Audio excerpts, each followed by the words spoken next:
শুভ দুপুর প্রিয় দর্শক, আমন্ত্রণ জানাচ্ছি ফ্রেশ প্রিমিয়ামটি তারকা কথনের আজকের পর্বে।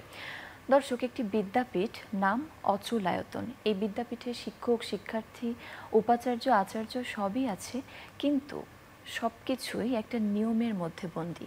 কেউ যদি কোনো ধরনের শৃঙ্খলা ভঙ্গ করে তাকে পেতে হয় দারুণ শাস্তি।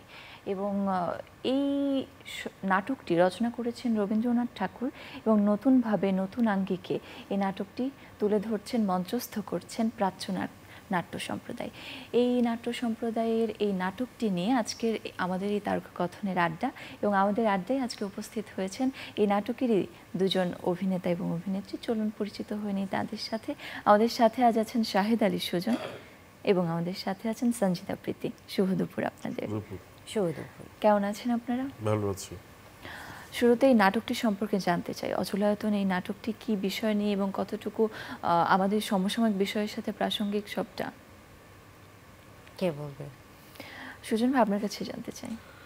আসলে হ্যাঁ, রবীন্দ্রনাথ এটা যে সময় লিখেছেন প্রায় বাংলা 1318 সাল, প্রকাশিত হয়েছিল প্রথম 1324 সালে, তো এখন 1431, তো অনেক বছর আগে, 100 বছরের উপরে। কিন্তু খুবই অবাক লাগে এখনো এই ঘটনা প্রবাহটা খুবই সমসাময়িক। দেখলে মনে হয় যেন আমাদের চারপাশে এই ধরনের ঘটনা যেন গতকালকেও ঘটতে দেখলাম। এই ধরনেরও আচরণ একটা বিদ্যাপীঠের ছাত্রদের প্রতি, একটা শুধু না, অসংখ্য বিদ্যাপীঠের ছাত্রছাত্রীদের প্রতি বিভিন্ন রকম নিগ্রহ, বিভিন্ন রকমের তাদের প্রতি নির্যাতন, বা যেভাবে তাদেরকে যত ধরনের অবদমন করা যায় সব কিছুর প্রচেষ্টা যেন এখনো বিদ্যমান। মানে নাটকের থেকে বড় নাটক আমরা আমাদের পারিপার্শ্বিকতায় দেখতে পাচ্ছি আর কি। এবং আমরা জানি প্রাচ্যনাট্যের 42তম প্রযোজনায় নাটকটি এটি হতে যাচ্ছে। এই প্রীতিপা, আপনার কাছে জানতে চাই এই নাটকটিতে আপনার চরিত্রটি সম্পর্কে, এবং এই নাটকটি কখন কোথায় মঞ্চস্থ হচ্ছে এবং টিকিট কিভাবে দর্শকরা কালেক্ট করতে পারবেন? আচ্ছা, প্রথমে তাহলে বলে নেই যে অচলায়তন নাটকটি আজকে মানে 16ই জুলাই শিল্পকলা নাট্যশালার মঞ্চে মঞ্চস্থ হতে যাচ্ছে সন্ধ্যা 7টায়, এবং এর টিকিট শিল্পকলায় গিয়েও কালেক্ট করা যেতে পারে। এছাড়া আমাদের প্রাচ্যনাটের ওয়েবসাইট আছে, ফেসবুক পেজ আছে, যেখানে বিভিন্ন ইভেন্ট শেয়ার করা আছে, সেই মাধ্যমেও ইন্টারনেটের মাধ্যমে বুকিং দেওয়া সম্ভব, এবং ফোন নাম্বারও দেওয়া আছে। দর্শকরা যে কোনো মাধ্যমে যোগাযোগ করে টিকিট সংগ্রহ করে আজকে শোটা দেখতে পারে। আর অচলায়তনে আমার চরিত্রের নাম হচ্ছে পঞ্চক। সে এই বিদ্যাপীঠেরই একজন ছাত্র, যে কিনা তার উপরে চাপিয়ে দেওয়া নিয়মগুলোকে ভাঙতে চায় এবং বাইরের পৃথিবীটাকে দেখতে চায়। তো বলা যেতে পারে সে একজন রেবেল, এবং সমস্ত নিয়ম ভাঙার জন্য যা কিছু করা দরকার সে সবটুকুই করে। বাহ, চমৎকার একটি চরিত্র। এবং শাহেদ ভাই, আপনি সেখানে কোন চরিত্রে অভিনয় করছেন? আমার চরিত্রটার নাম উপাচার্য। উপাচার্য যেটা হয় একটা বিদ্যায়তন উপাচার্যের যে ধরনের ভূমিকা থাকে, আমাদের চারপাশের বিশ্ববিদ্যালয়গুলো উপাচার্যের মতো না বর্তমানে। আসলে পার্থক্যটা কোথায়? মানে সে আসলে সংস্কারবাদী। আমি যে চরিত্রটা করছি তার বিবেকবোধ আছে, মনন আছে, এবং এক ধরনের সত্যের পক্ষে থাকার প্রচেষ্টা আছে, যেটা আমি খুবই হতাশভাবে দেখি আমাদের চারপাশে এখন নেই। আমাদের এই মুহূর্তে যা কিছু ঘটছে, যা আমাদের উপাচার্য, বিভিন্ন প্রভোস্ট, প্রক্টর, তাদের যে ভূমিকাগুলি ছাত্রছাত্রীদের প্রতি দেখছি, আমার মনে হচ্ছে যে না, এই চরিত্রটা, আমি যে চরিত্রটা করছি সেটা অনেক বেশি মানবিক ছিল, এবং একটা মানবিক চরিত্র আমি করছি। এখন অনেক বেশি অমানবিক মনে হয়, অমানুষরা মনে হয় রয়েছেন যে যে জায়গাগুলোতে আছেন, যেভাবে নির্দয় অত্যাচার সব কিছুই মেনে নিচ্ছেন। আমার চরিত্রটা সেরকম না। আমি যে উপাচার্য, সে এক ধরনের প্রচ্ছন্ন প্রশ্রয় তার ছাত্রদের প্রতি আছে, বিশেষ করে পঞ্চকের প্রতি আছে, তার মধ্যে এবং শিশুকাল থেকে তার মধ্যে আছে এরকম, সে অনেক শৈশব থেকে সে দেখে আসছে, এবং তার প্রতি এক ধরনের প্রশ্রয়তার আছে। সে যখন একটা সময় যখন সবাইকে নির্বাসন দেওয়া হয়, সবাইকে অর্থে আচার্য এবং পঞ্চককে, এক সময় উপাচার্য সেই অচলায়তনের গণ্ডি ভেঙে বাইরে দর্ভকপল্লীতে চলে আসে। আচ্ছা, সেও এক ধরনের প্রোটেস্ট করে আর কি সিস্টেমটার প্রতি। পৃথিবী, আবারও আপনার কাছে যাচ্ছি। এই যে সমসাময়িক প্রেক্ষাপট এবং আপনাদের এই নাটকটি অচলায়তন, এটা কতটুকু প্রাসঙ্গিক বলে আপনি মনে করছেন বর্তমানের সাথে? ভীষণভাবেই প্রাসঙ্গিক, কারণ আমরা খুব রিসেন্ট ঘটনাতে আসলে দেখতে পাচ্ছি যে আসলেই পুরো দেশটাকেই মনে হচ্ছে অচলায়তন এবং খুব অবরুদ্ধকর একটা অবস্থা, যেখানে অন্যায়টাই বেশি হচ্ছে এবং সেই অন্যায়ের বিরুদ্ধে আওয়াজ তোলাটাও এখন অনেক কোয়াইট ইম্পসিবল হয়ে যাচ্ছে। হচ্ছেই না আর কি। মানে আমরা বর্তমানের একটা রিফ্লেকশন নাটকটিতে দেখতে পাচ্ছি এবং পুরোপুরি প্রাসঙ্গিক। এবং আমরা যেটি আসছিলাম যে পঞ্চক আপনার চরিত্রটির নাম, এবং সেই শৃঙ্খলা থেকে বেরিয়ে আসে এবং বাইরের পৃথিবীটা এক্সপ্লোর করতে চায়, দেখতে চায়। এবং এই যে সিস্টেমেটিকভাবে তারা একভাবে চালাচ্ছিল, মন্ত্র শেখাচ্ছে কিংবা অন্যান্য যে কাজগুলো করছে যুগের পর যুগ ধরে, এই ধারণাটা থেকে সে বেরিয়ে আসতে চায়। এই যে আপনি বললেন যে আপনি রেবেল হিসেবে সেখানে কাজ করছেন, আপনার অভিজ্ঞতা কেমন ছিল? আসলে যে কোনো চরিত্র, স্পেশালি যদি রেবেল হয়, সেটা তো দারুণ এক্সাইটিং একটা ব্যাপার। যেহেতু আমরা নিজেরাও একটা সিস্টেমের মধ্যে সবসময়ই আসলে বিভিন্নভাবে স্ট্রাগল করছি আমি বলবো, এবং সিস্টেম ভাঙতে পারছি না আসলে। সেখানে সিস্টেম ভেঙে ফেলছে কেউ সাহস করে, সেই জীবনটা যদি অল্প সময়ের জন্য যদি একটু সেটা স্বাদ পাওয়া যায়, তাহলে তো খুবই স্যাটিসফাইং আসলে। সেটা সরি, এক অর্থে আসলে ও পুরো তরুণ প্রজন্মকে রিপ্রেজেন্ট করছে। পঞ্চক চরিত্রটা, পঞ্চকের মাধ্যমে আমরা আমাদের যে ইয়তটা, যেটা হয়তো আমরা ক্যারি করছি না এখন আর ফিজিক্যালি মেন্টালি, আমরা সেটা রিপ্রেজেন্টেশন দেখতে পাই। এবং আবারও চলে যাচ্ছে শাহিন ভাই আপনার কাছে। এই নাটকটিতে আপনি উপাচার্য হিসেবে অভিনয় করেছেন এবং এই নাটকে আমরা যদি রবীন্দ্রনাথের রচনাটি দেখতে যাই, সেখানে কিন্তু পুরুষ বিবর্জিত একটি নাটক ছিল এবং সেটাকে মডিফাই করে আপনারা এখানে নারীদের ইনক্লুড করেছেন এবং তাদেরকে তুলে ধরেছেন বিভিন্নভাবে। এই নাটকটিতে অভিনয় করার পর আপনার অনুভূতি কেমন ছিল? প্রথমে বলে নিই, নারীদেরকে ইনক্লুড করে নেওয়া হয়নি, এটাকে আসলে নারীদেরকেই মূলত ফোকাস করা হয়েছে। আমাদের পরিচালক মানে নির্দেশক, উনি আসলে তার পয়েন্ট অফ ভিউটা ছিল যে আমাদের যে নারীদের উপর যে অত্যাচার, নিগ্রহ বা সামাজিক যে কুসংস্কার, এই ঘোরটোপে যে আটকে থাকে নারীদের, তার বিরুদ্ধে উনি একটা প্রতিবাদ করতে চেয়েছেন তার মতো করে, এবং সেইভাবেই উনি চরিত্রগুলোকে নির্মাণ করেছেন। এবং আমরা যে রবীন্দ্রনাথের অচলায়তন জানি এবং প্রাচ্যনাটের অচলায়তনের মধ্যে পার্থক্য হচ্ছে, এখানে আসলে মূল ভূমিকাগুলি নারী চরিত্রগুলি, মানে নারী অভিনেতা ওনা নিয়েছেন।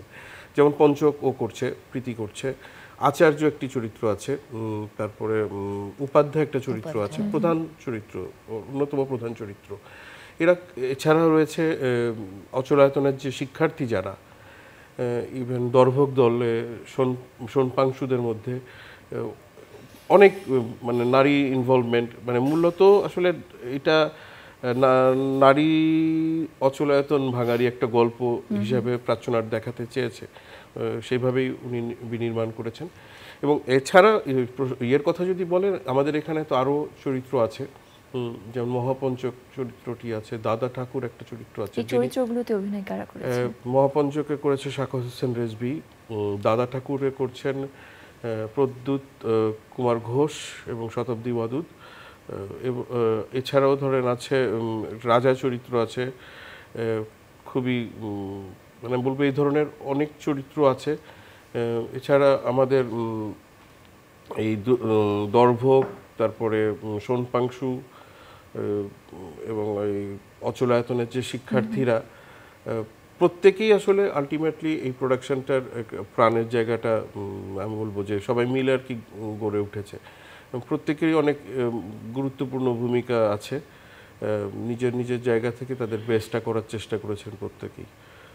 অনেক দিন ধরে এটার রিহার্সাল হয়েছে এবং একটা সময় আসলে আমরা নিজেরাও ফিল করতে পেরেছি যে রবীন্দ্রনাথের রচনায়তন এবং প্রাচ্যনাটের রচনায়তন, হ্যাঁ রবীন্দ্রনাথের লেখার বিষয়টা ছিল পটভূমিকা হয়তো বা ডিফারেন্ট ছিল, সেভাবে পাঠক এক ধরনের ইমাজিনেশনের মধ্যে দিয়ে গেছেন এতকাল এবং প্রাচ্যনাট তার মতো করে ইন্টারপ্রেট করেছেন। এবং আপনাদের নির্দেশক যিনি, তিনি পুরো ব্যাপারটাকে মডিফিকেশনে এনে তারপরে নতুন তার মতো করে সে দেখতে চেয়েছেন এবং আমিও প্রথমেই বললাম যে উনি আসলে একটা ওই যে নারীদের মুক্তির বিষয়ের ঠিক জায়গা থেকে, যে আমরা ধরেন এখনো দেখতে পাচ্ছি যেভাবে নারী নিগৃহীত হচ্ছে, মানে ডিরেক্টররা তো একটু আগে দেখতে পায় সবকিছু, যেন মানে ওইটারই রিপিটেশন দেখতে পাচ্ছি, যে মনে হচ্ছে যে আমাদের আসলে আগল ভাগার সময়টা এসেছে, যে প্রোটেস্টটা আসলে আমাদের করা উচিত। আমাদের বর্তমানে শিল্পী, সংস্কৃতি কর্মী বা বুদ্ধিজীবীরা যে ভূমিকাটা রাখা উচিত বা রাখছেন না, জানি না কিসের কারণে, সুবিধাবাদিতার জন্য নাকি অন্য কোনো কারণে, সেটা যেন রবীন্দ্রনাথ অনেক আগে আমাদের কাছে দিয়ে গেছেন যে তোমরা এটা দিয়ে তোমাদের প্রোটেস্ট জানাও, এবং আমরা আমাদের প্রোটেস্ট অচলায়তন দিয়ে জানাতে চেয়েছি রবীন্দ্রনাথের মাধ্যমে। আবারও ফিরে যাচ্ছে সঞ্জিতা প্রীতি আপনার কাছে। রবীন্দ্রনাথের নাটক ডিরেকশন দিচ্ছেন আজাদ আবুল কালাম এবং আপনি অভিনয় করছেন পঞ্চক চরিত্রে, যেটি পুরোপুরি বিদ্রোহী একটা চরিত্র। সব মিলিয়ে অভিজ্ঞতা কেমন ছিল? অভিজ্ঞতা আসলে রবীন্দ্রনাথের মানে গল্পে আমি আগেও কাজ করেছি, এটা আমার দ্বিতীয়, মানে মঞ্চে এটা আমার দ্বিতীয় কাজ। যেহেতু রবীন্দ্রনাথের কাজ মানে গল্পগুলো খুবই একই সাথে প্রাসঙ্গিক হয়, আবার অনেক বেশি এর গভীরতা, মানে মানে এটার ব্যাপ্তিটা না অনেক বড়। যে কোনো চরিত্রই, সেটা লিড চরিত্র হোক বা অন্য কোনো চরিত্র, প্রত্যেকটা চরিত্রের একটা জার্নি থাকে, মানে একদম বিগিনিং অ্যান্ড এন্ড, সেটা প্রত্যেকটা চরিত্রের থাকে, শুধু একটি চরিত্রের না। তো বরাবরই সেই জার্নিটার ভেতর দিয়ে যেতে একজন পারফর্মার হিসেবে এটা আমার জন্য খুবই খুবই এক্সাইটিং এবং অনেক আবেগে আপ্লুত হওয়ার মতোই। আমি খুব ভাগ্যবান যে আমি এই চরিত্রগুলোতে কাজ করার সুযোগ পেয়েছি। বাহ, আবারও চলে যাচ্ছে শাহিদ ভাই আপনার কাছে। এই যে উপাচার্য, এই চরিত্রটি আপনি ফুটিয়ে তুলেছেন এবং এই নাটকটির এন্ডিংটা আসলে কিভাবে ফুটিয়ে তুললেন আপনারা, মানে শেষ মেসেজটা যদি আমরা চিন্তা করি সেটি কি? শেষটা আসলে যেটা হয় যে যারা প্রোটেস্ট করে, যারা প্রতিবাদ করে, যারা একটু ভিন্ন কিছু প্রথা বিরুদ্ধ কাজ করতে চায়, তাদেরকে আসলে অনেকভাবে দমন করা হয়তো, তাদেরকে বিভিন্নভাবে পাওয়ার দিয়ে হোক, সংস্কার দিয়ে হোক, মন্ত্র দিয়ে হোক, আমরা যেভাবে আমাদের রচনায়তনে দেখেছি, হ্যাঁ, গণ্ডি দিয়ে হোক, এবং ধরেন যেই আর কি সুবুদ্ধির যে জানলাটা, সেটা দিয়ে না তাকানোর এক ধরনের ঘোরটোপের মধ্যে আটকে রেখেও এই প্রচেষ্টাগুলোর বিরুদ্ধতায় এবং সেই বিরুদ্ধতার ফলে যে সুন্দর দিনটা আসে, সেই সুদিনের আশ্বাস দিয়েই নাটকটা শেষ করা হয়েছে। যে যারা সুদিন আনার চেষ্টা করছে, যারা প্রতিবাদ করছে এখনো, তারাই আসলে সুন্দর দিনের সুফলটা ভোগ করবে এবং তারা সামনের দিকে এগিয়ে যাবে, এই ধরনের স্বপ্নের আশ্বাস দিয়েই আসলে নাটকটা শেষ হয়েছে। প্রীতিপু, আপনার কাছে জানতে চাই, এখন মঞ্চনাটকে অভিনয় করছেন, এছাড়াও আপনার টিভি বা অন্যান্য দিকে কাজের ব্যস্ততা সম্পর্কে? টিভি আমি ইউজুয়াল সিরিয়াল তো করি, সেগুলো চলছে, আর ওটিটিতেও কাজের ব্যাপারে কথাবার্তা চলছে, কিন্তু সেগুলো নিয়ে এখনই কথা বলতে চাচ্ছি না। ওকে, শাহিদ ভাই আপনি কি বলবেন আপনার বর্তমান ব্যস্ততা সম্পর্কে? রেগুলার প্রসেস, যা যা করি, যেভাবে করি সেভাবে চলছে। টেলিভিশনের কাজ, অন্যান্য মাধ্যমের কাজ করি। তো যখন একজনই মানুষ মঞ্চনাটকে কাজ করছে আবার টেলিভিশনে যখন কাজ করছে, এই দুটোর মধ্যে আসলে মূল পার্থক্যের জায়গাগুলো কি? এটা তো মিডিয়াম আলাদা, মঞ্চ আলাদা মিডিয়াম, টেলিভিশন আলাদা মিডিয়াম। সো পার্থক্য তো আসলে, আমরা জানি আপনারা চলচ্চিত্রেও আপনি কাজ করেছেন, সেক্ষেত্রে 3 রকমের অভিজ্ঞতা। এমনিতে ধরেন আপনি যদি বলেন, আমরা অনেক পারফরমেন্স যারা করি তারা এইভাবেই তো করি। অনেকে ভয়েসের কাজ করে, ভয়েস ওভার অ্যাক্টিং করে, তারপরে মানে মিডিয়াম যতগুলো আছে বিজ্ঞাপনে কাজ করে, তো এটা তো আসলে যখন যে মিডিয়ামে যে কাজ করে পারফর্মার নিজেকে ট্রান্সফর্ম করে এইভাবে মঞ্চে একভাবে নিজের এফিলিয়েশন সেই অনুযায়ী আমরা চেষ্টা করি সেটা স্ক্রিনে বা মঞ্চে আনার। তেমনি টেলিভিশনেও যেভাবে করে টেকনিক্যালি এক্সিকিউট করে একটা ক্যারেক্টার ডেভেলপ করার চেষ্টা করো, ওইটা এক ধরনের প্রচেষ্টা। এক এক ধরনের প্রচেষ্টা। আবার অডিওর কাজের সময় অন্য ধরনের প্যাটার্নে এগোতে হয়। যখন যে মিডিয়ামে কাজ করা হয় সেটাতে মানে অনেস্টলি করলেই হয়। প্রীতি আপু, মঞ্চ নাটকে কাজ করার পর বা এই কাজ করার অভিজ্ঞতা টেলিভিশনে যখন গিয়ে কাজ করছেন এটা কতটুকু হেল্পফুল হচ্ছে কাজের ক্ষেত্রে আপনার কি মনে হয়? হেল্পফুল আসলে অভিনয়ের দিক থেকে আমি বলবো না যে খুব একটা মানে মঞ্চে অভিনয় করলেই যে টিভির অভিনয় খুব ভালো হবে সেরকম কোনো বাধা ধরার নিয়ম নেই। তবে যেটা হেল্প করে সেটা হচ্ছে মঞ্চের কিছু ডিসিপ্লিন আছে, যেটা একজন আর্টিস্ট সে যেই মাধ্যমেই কাজ করুক না কেন এই ডিসিপ্লিনটা তাকে আমার মনে হয়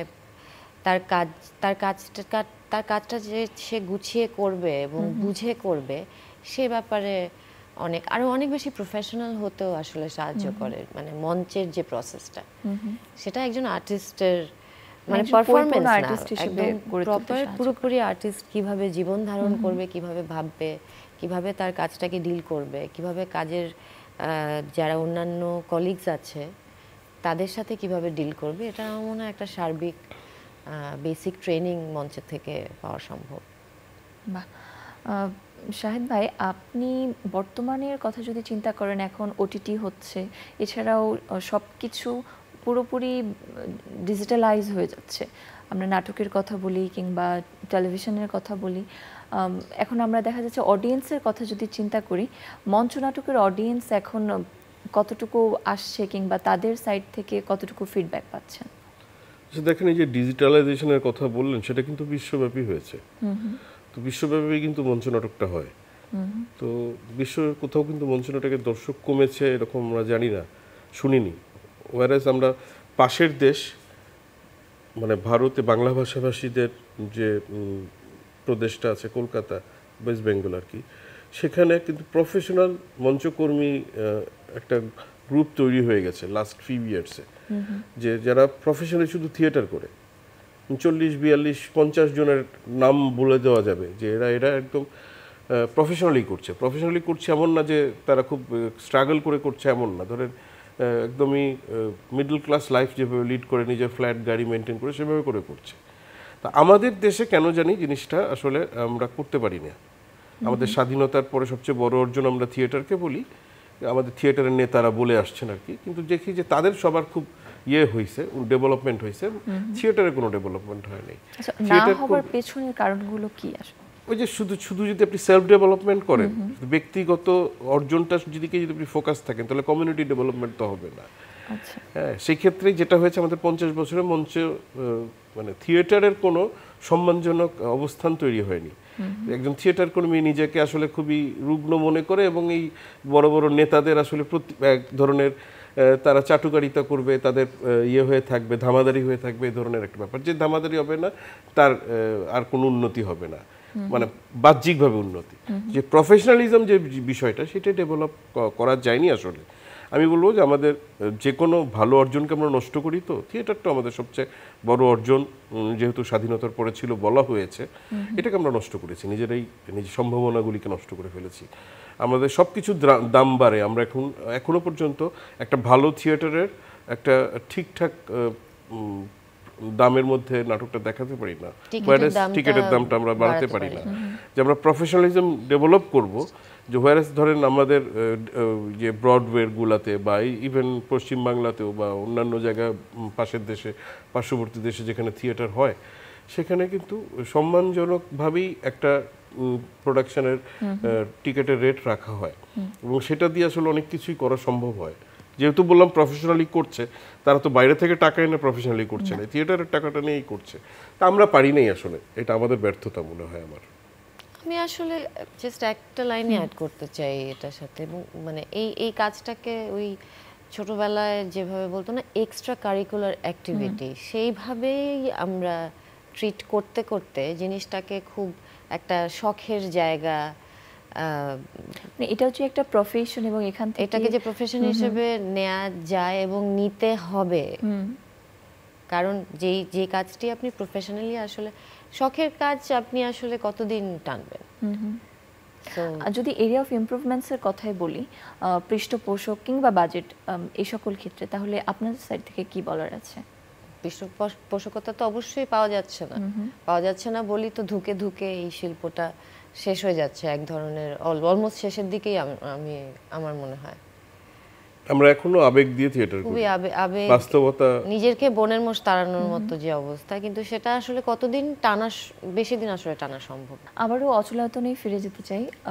এই নাটকটি আপনাদের কাছ থেকে যতটুকু বুঝলাম পুরোপুরি একটা অন্যরকম আবহের সৃষ্টি করেছেন এবং মঞ্চায়নের ক্ষেত্রে এই যে নারীদের একটা ক্ষমতায়নের ব্যাপার এবং নারীরা যে ভোকাল হচ্ছে এবং নিজেদের অধিকার বলি কিংবা একটা যে বন্দিত্ব একটা অবস্থা, এই অবস্থা থেকে নারীরা বের হয়ে আসছে, এই সব কিছু মিলিয়ে একটা নাটক এবং উপাচার্য তার সাথে কোঅপারেট করছে যে এই ব্যাপারটা থেকে বের হয়ে আসছে। না, অন্য চরিত্ররাও আছে কিন্তু, যেমন আমরা একটা চরিত্রের নাম বলতে ভুলে গেছি, সুভদ্র, যাকে নিয়ে আসলে প্রথমে কিন্তু এই অচলায়তনের মধ্যেই এটা তৈরি হয়, মানে ক্রাইসিসটা তৈরি হয় এবং তাকে সলিউশনের জন্য কিন্তু পঞ্চককে আচার্যকে বের হয়ে আসতে হয় অচলায়তন থেকে, দর্ভকপল্লীতে নির্বাসিত হতে হয়। তো এই যে টোটালি আরও যেটা বললাম যে ধরেন এই একটা যে ইয়েদের আমাদের কি বলে কর্মিক এক ধরনের শ্রেণী আছে যারা আসলে শুধু সোনপাংশুরা, যে ওরা শুধু কাজই করে যায়, এই দর্ভকরা খালি ভক্তি করে যায়, আর ইয়েরা যারা আছে অচলায়তনের শিক্ষার্থী যারা, তারা শুধুমাত্র মন্ত্র পড়ে, তারা পুঁথিগত বিদ্যা নেয়, জ্ঞান নেয়। হ্যাঁ, আমি বলছি যে এই পুরোটা ঘটনা প্রবাহের মধ্যে কিন্তু অন্যান্য অনেক চরিত্রের আসলে বিভিন্ন ভূমিকার জায়গা আছে, গুরুত্বপূর্ণ ভূমিকা। এবং সবশেষে দর্শকদের উদ্দেশ্যে এই মঞ্চনাটকটি নিয়ে কি বলতে চান? আজকে যে মঞ্চায়ন হচ্ছে সেই মঞ্চায়ন সম্পর্কে দর্শকদের কি বলতে চান? দর্শকদের এটাই বলবো যে বাঙালি হিসেবে অবশ্যই আমাদের শিল্প সংস্কৃতির সাথে তো আমরা থাকবো, শিল্প সংস্কৃতি যেভাবে এগিয়ে যাবে আমরা সেটাই চাইবো। তো দর্শক আমাদেরকে সাপোর্ট দেবে তখনই যখন তারা নাটকটি দেখতে মঞ্চে মিলনায়তনে আসবেন এবং নাটকটি উপভোগ করবেন এবং রবীন্দ্রনাথ এবং আজাদ আবুল কালাম মিলে মিশে যে সুন্দর মেসেজটি আমরা, যে প্রাসঙ্গিক মেসেজটি আমরা দর্শকের কাছে পৌঁছতে চাচ্ছি, সেটা তাদের কাছে পৌঁছতে পারাটাই হচ্ছে আমাদের মূল উদ্দেশ্য। এবং আমি আশা করব দর্শকরা যেন আসেন, নাটকটি দেখেন, এবং আমি কনফার্ম তাদের অনেক ভালো লাগবে। অনেক ধন্যবাদ আপনাদের দুজনকে। এবং প্রিয় দর্শক, আপনাদেরও বলতে চাই আজ জাতীয় নাট্যশালায় এই নাটকটি মঞ্চায়ন হবে, আপনাদের সকলের আমন্ত্রণ নাটকটি দেখার জন্য। এবং সবশেষে বলতে চাই আপনাদের জন্য পাঠক সমাবেশের পক্ষ থেকে রয়েছে শুভেচ্ছা উপহার বই পৌঁছে দিচ্ছে। অনেক ধন্যবাদ। প্রিয় দর্শক, অচলায়তনের মতো, পঞ্চকের মতো সকল অন্যায়, সকল অবিচার থেকে আমরা বেরিয়ে আসি এবং একটি সুশৃঙ্খল সুন্দর সমাজ সকলে মিলে প্রতিষ্ঠা করি, সেই প্রত্যাশা রেখে আজকের আয়োজন থেকে এখানে বিদায় নিচ্ছি।